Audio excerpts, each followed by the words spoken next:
Hi guys, I'm Deb.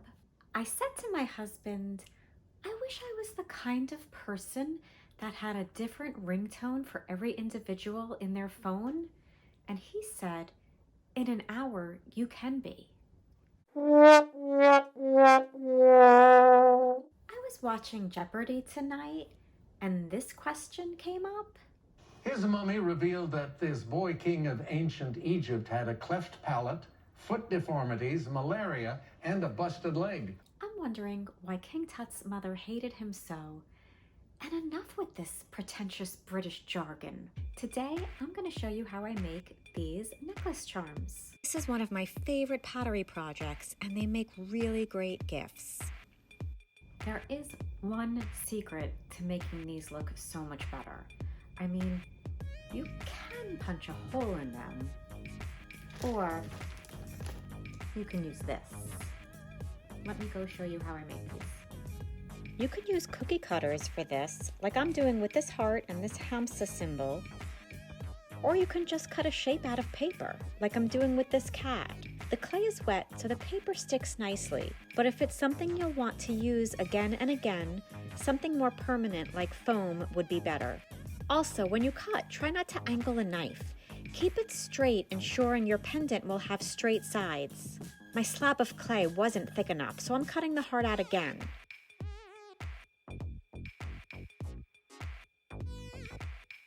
That's more like it. I like to cut them between 1/4 of an inch and 3/8 of an inch thick.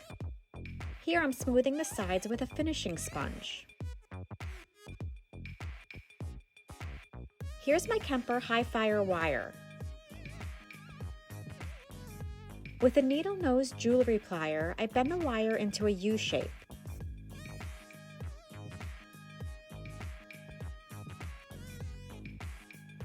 I cut this piece off with wire cutters.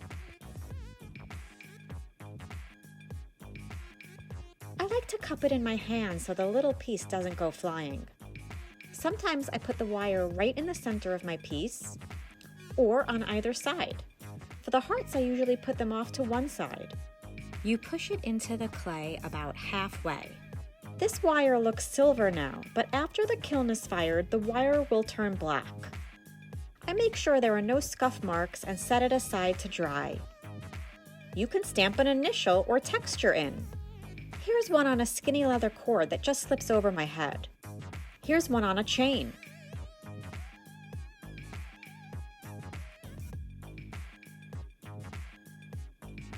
Here I have another leather cord with a lobster clasp closure. And here's a gold chain with a clasp closure too.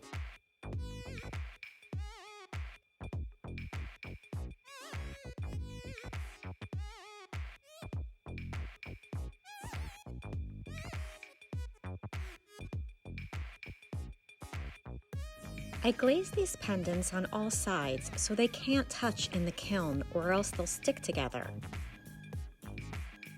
The bee tree is an amazing tool to help with this. Mine has seen better days. That was super easy, right? The most important part is just finessing them so they don't have any imperfections on them, which is something you want to do to all your pottery. Thank you for watching, and until this pandemic is over, I'm going to keep wishing for your safety, wishing for your health, and wishing for you to stay home. Mom. Or hypnotism.